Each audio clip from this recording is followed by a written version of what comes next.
आप देख रहे हैं अमेज नाउ। गंगा, यमुना, राप्ती और गोमती के तटवर्ती इलाकों से खबरें आप तक। नमस्कार, सत्य घटना के अंक के साथ मैं सुगंधा। शुरुआत करते हैं आज की मुख्य घटनाओं से। उत्तर प्रदेश के राज्यपाल आनंदीबेन पटेल ने मदन मोहन मालवीय प्रौद्योगिकी विश्वविद्यालय के दीक्षांत समारोह में 1191 विद्यार्थियों को प्रदान की उपाधियां।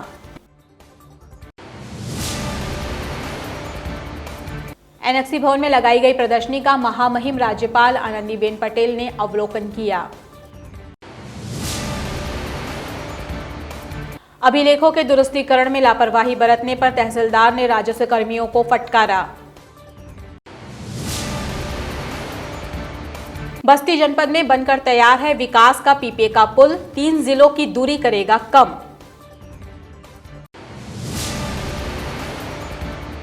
नवजात बच्ची का शव झाड़ियों में मिलने से फैली सनसनी।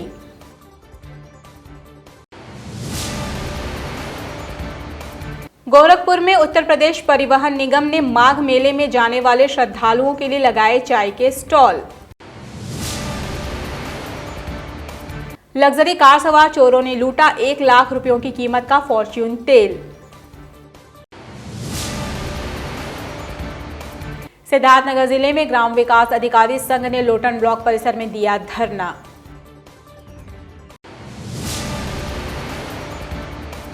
पुलिस विभाग के आला अधिकारियों के कार्यालय के चक्कर काट रही है पीड़ित महिला, कहीं नहीं हो रही है सुनवाई। अब सत्य घटना विस्तार। मदन मोहन मालवीय प्रौद्योगिकी विश्वविद्यालय का 5वां दीक्षांत समारोह आज विश्वविद्यालय के बहुउद्देशीय सभागार में संपन्न हुआ। कार्यक्रम की शुरुआत राष्ट्रगान, कुलगीत, मां सरस्वती और महामना मदन मोहन मालवीय के चित्र पर माल्यार्पण व दीप प्रज्वलित करके की गई।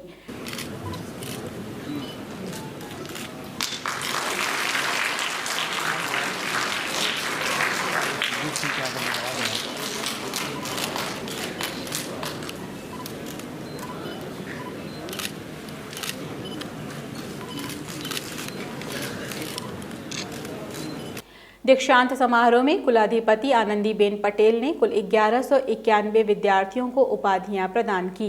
बीटेक सिविल इंजीनियरिंग के रूप में अनूप पांडे और प्रगति सक्सेना को कुलाधिपति स्वर्ण पदक दिया गया। उत्कृष्ट प्रदर्शन करने वाले छात्र छात्राओं को कुल 36 स्वर्ण पदक से सम्मानित किया गया। छात्र छात्राओं को 2 कुलाधिपति स्वर्ण पदक और 16 कुलपति स्वर्ण पदक सहित 18 प्रायोजित स्वर्ण पदक प्रदान किए गए। समारोह में बतौर मुख्य अतिथि जल पुरुष के नाम से प्रसिद्ध राजेंद्र सिंह और विशिष्ट अतिथि के रूप में प्राविधिक शिक्षा एवं चिकित्सा शिक्षा राज्य मंत्री संदीप सिंह उपस्थित थे। छात्र छात्राओं को संबोधित करते हुए प्रौद्योगिकी शिक्षा राज्य मंत्री संदीप कुमार सिंह ने कहा कि उच्च शिक्षा का उद्देश्य ज्ञान व रोजगार प्राप्त करना नहीं, बल्कि दुनिया में अपना अमूल्य योगदान देना है। पंडित मदन मोहन मालवीय जी के नाम पर स्थापित इस विश्वविद्यालय के 5वें दीक्षांत समारोह में माननीय राज्यपाल महोदय जी के सानिध्य में आज आमंत्रित किए जाने और दीक्षांत समारोह में सम्मिलित होने मेरे लिए आज ये परम सौभाग्य की बात है। इसके लिए मैं विश्वविद्यालय परिवार को अपने हृदय से धन्यवाद ज्ञापित करता हूँ। अपने संबोधन में राज्यपाल आनंदीबेन पटेल ने कहा कि देश में नई शिक्षा नीति लागू हुई है, जिसमें प्रावधान किया गया है कि वर्ष 2030 तक 50% युवाओं को विश्वविद्यालय और कॉलेजों तक पहुंचाना है। इसकी शुरुआत हमें प्राइमरी स्तर से करनी होगी।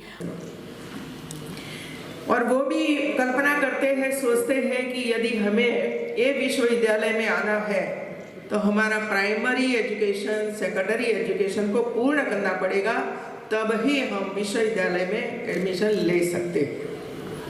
और देखिए मित्रों, ये नई शिक्षा नीति में ये प्रावधान किया गया है कि 2030 तक देश के 50% युवक छात्र कॉलेज में एडमिशन लेना चाहिए। महामहिम राज्यपाल आनंदीबेन पटेल के मदन मोहन मालवीय इंजीनियरिंग कॉलेज में पहुंचने पर 102 यूपी बटालियन एनसीसी कैडेट्स ने सशस्त्र सलामी दी।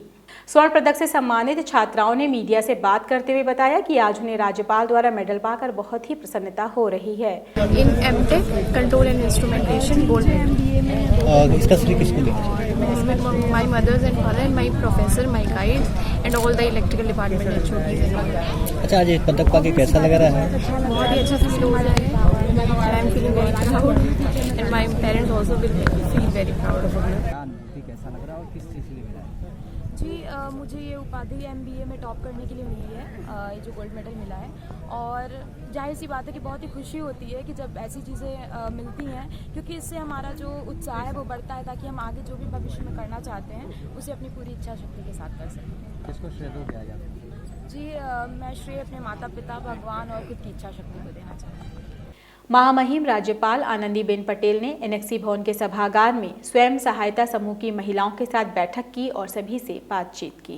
सभी उपस्थित सभीगण को हार्दिक स्वागत एवं अभिनंदन करती हूँ। मेरा नाम है गोल्डी यादव, मैं सिंहपुर की रहने वाली हूँ। मेरे ब्लॉक का नाम है ब्रह्मपुर। मेरे समूह का नाम है विकास महिला समूह शारदा समूह। मेरे संगठन का नाम है हर हर महादेव प्रेरणा महिला ग्राम संगठन। मेरे सेलर का नाम है माइडिया संकुल स्तरीय समिति से जुड़कर एरारलन से जुड़कर हमने सिलाई सेंटर स्थापित किया और 12 से 15 महिलाओं को प्रशिक्षण का कार्य करती हूँ। मैं समूह में काम करती हूँ सर। समूह के माध्यम से मैं ब्यूटी पार्लर की दुकान खोली हूँ।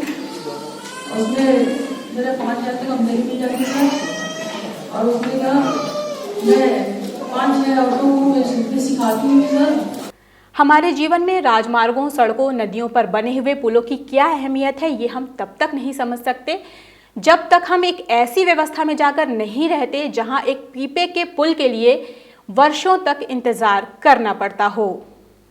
बस्ती जिले में एक ऐसा ही पीपे का पुल बनकर तैयार हो रहा है, जिसके लिए ग्रामीणों ने कई दशकों तक इंतजार किया। इस पुल के निर्माण से 3 जिलों की दूरी 70 किलोमीटर कम हो जाएगी। जनपद के अलग थलग पड़ गए 50,000 लोगों के विकास को नई गति मिलेगी। बस्ती जनपद मुख्यालय से करीब 40 किलोमीटर दूर सरयू नदी पर बन रहे निर्माणाधीन पीपे के पुल से बस्ती, फैजाबाद और अंबेडकर नगर जनपद के लाखों लोगों की जिंदगी अब बदलने वाली है, क्योंकि इस पुल के बन जाने से जहां सैकड़ों किलोमीटर घूम कर जाना पड़ता था, वहीं यह दूरी अब बहुत ही कम समय में तय हो जाएगी। नदी पर पीपे का पुल लगभग 10 से 15 दिनों में बनकर तैयार हो जाएगा। इलाके के लोग इस पुल के बन जाने से काफी खुश हैं। वो कहते हैं कि पुल बन जाने से उन्हें आने जाने में काफी सुविधा होगी। पहले हम लोग नाव से आते थे तो उसमें किराया लगता था। अब आने जाने के लिए हम लोग के लिए बहुत बढ़िया व्यवस्था हो गया। हाँ, बहुत दिन के बाद ये तो अयोध्या के क्या बनता था तब आते थे उधर से, आज तो इधर बहुत नगीश हो गया हम लोग के लिए। ये जो पीपे का पुल बना है कितने जिलों को जोड़ता है? ये तो बहुत जिले की जोड़ लेता है। जितने आप आजमगढ़ के आ सकते हैं, फैजाबाद का, गोंडा जिला का आ सकते हैं, सब जिले के इधर भी आ सकते हैं, उधर भी सुल्तानपुर के भी आ सकते हैं। ब्लॉक स्तर पे और तहसील स्तर पे डायरेक्ट मुख्यधारा से जुड़ जाएंगे, जिससे आवागमन तथा तमाम दिक्कतों का यहाँ पे निवारण होगा। पहले सर खेती बाड़ी में और सब समस्या है, कृषि के लिए बहुत समस्या थी। डायरेक्ट ये लोग और वोटर आईडी या कोई सरकार के कोई भी काम है, सड़क या कुछ भी, तो डायरेक्ट इससे नहीं आ पाते थे।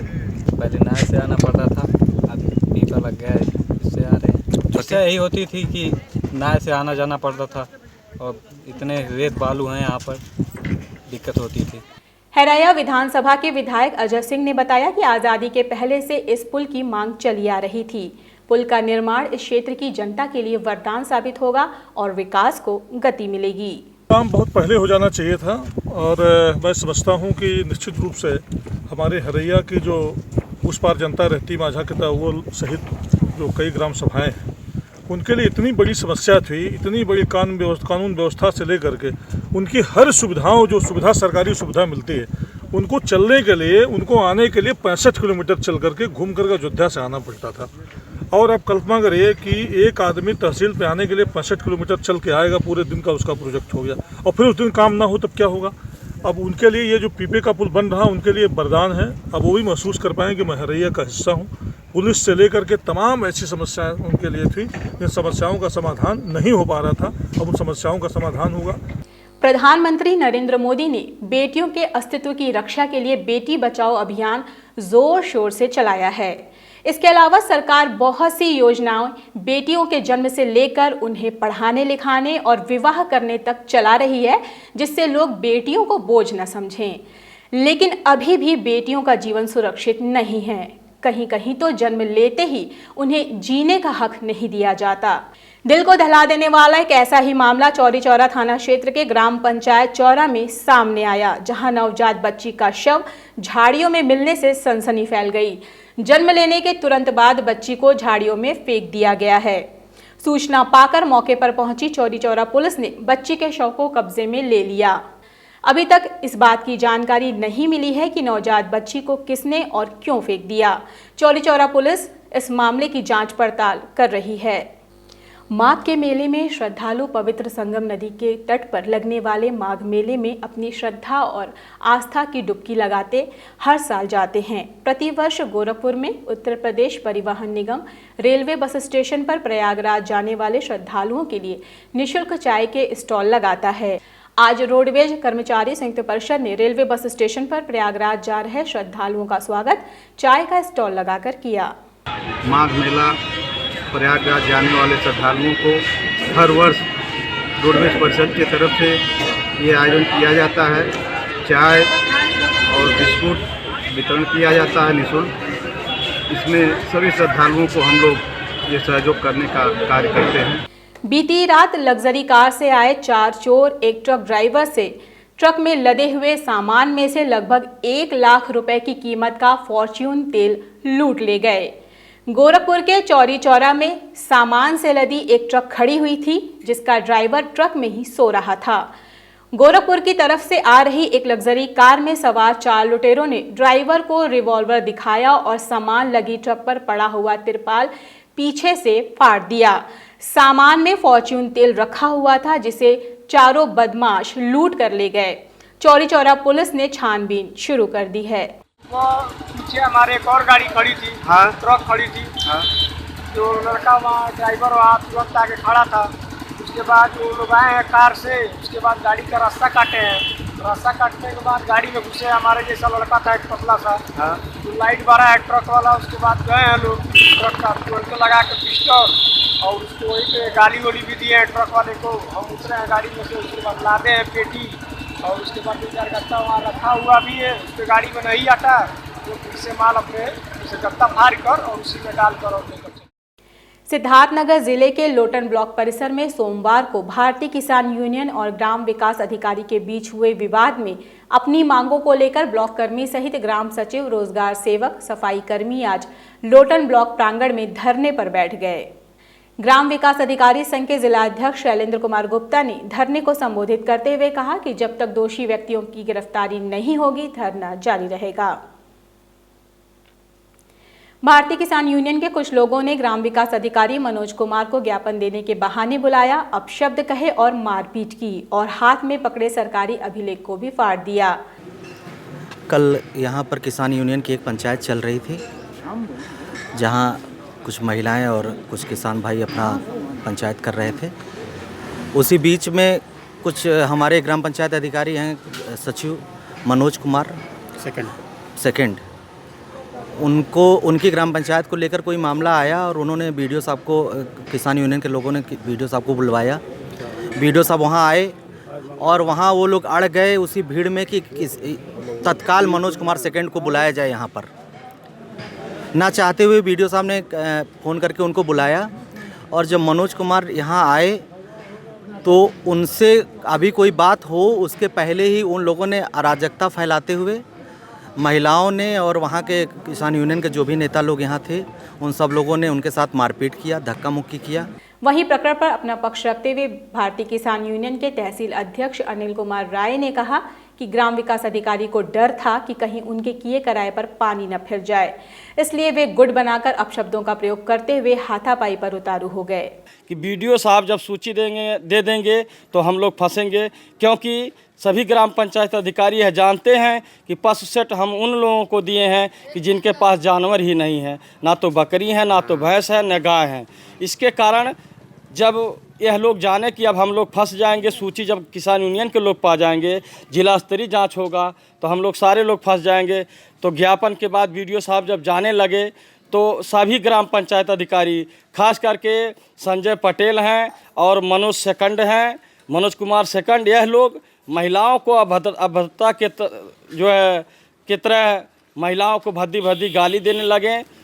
संत कबीरनगर जिले में शहर कोतवाली क्षेत्र के ब्लॉक सभागार में अभिलेखों के दुरुस्तीकरण को लेकर तहसीलदार ने राजस्व कर्मियों के साथ बैठक की। अभिलेखों के दुरुस्तीकरण में लापरवाही बरतने पर तहसीलदार ने राजस्व कर्मियों को फटकार लगाई। उन्होंने कहा कि अभिलेखों के दुरुस्तीकरण में लापरवाही बरतने पर डिफॉल्टर राजस्व कर्मियों के खिलाफ कार्रवाई की जाएगी। उन्होंने खसरा खतौनी आदि को दुरुस्त करने के लिए राजस्व कर्मियों को निर्देशित भी किया। शासन की अति महत्वपूर्ण योजना स्वामित्व योजना, वरासत का अभियान, कोविड का अभियान, ये जो चल रहे हैं लगातार, तहसील दिवस, थाना दिवस, इन योजनाओं में हमारी तहसील ने बहुत अच्छी प्रगति भी की है। ऐसा आमतौर पर देखा जाता है कि पीड़ित अपनी फरियाद लेकर थानों के चक्कर काटते रहते हैं, लेकिन कार्रवाई होना तो दूर, उनकी फरियाद तक सुनी नहीं जाती। ऐसा ही एक वाकया उत्तर प्रदेश के संत कबीरनगर जनपद में देखने को मिला है कि एक पीड़ित महिला अपने साथ हुई छेड़खानी और रेप के प्रयास की शिकायत थाने में दर्ज करवाने के लिए पुलिस विभाग के आला अधिकारियों के कार्यालयों के चक्कर काट रही है, लेकिन उसकी सुधि लेने वाला कोई नहीं है। थक हार कर पीड़ित महिला मीडिया के शरण में पहुंची और मीडिया कर्मियों से अपनी गुहार लगाई। तो एक लड़का राजेंद्र गुप्ता हमारे बगल का था, तो हमको वहाँ पर छेड़ दिया था, घसीट करके बलात्कार करने के लिए कोशिश कर रहा था। तो हमने चिल्लाई तो हमारी सास भाई पकड़ने लगी, छुड़ाने लगी। उसके बाद मैं 100 नंबर पर फ़ोन करी और पुलिस आया, पकड़ करके ले गया। एक रात बंद रखा, उसके बाद छोड़ दिया। और वो घर पर आ करके फिर मुझे गाली दे रहा है, उल्टा सीधा बोल रहा है और हमारे मोबाइल पर दूसरे से फ़ोन करवा करके हमारे बच्चों को और पति को मारने के लिए धमकी दे रहा है। सत्य घटना के आज के इस अंक में बस इतना ही। तेज सटीक और ताज़ी घटनाओं को जानने के लिए जुड़े रहें अमेज नाउ के फेसबुक पेज, यूट्यूब चैनल और वेब पोर्टल से। इस अंक में बस इतना ही। अगले अंक में आपसे फिर से मुलाकात होगी, तब तक के लिए दीजिए हमें इजाज़त। नमस्कार।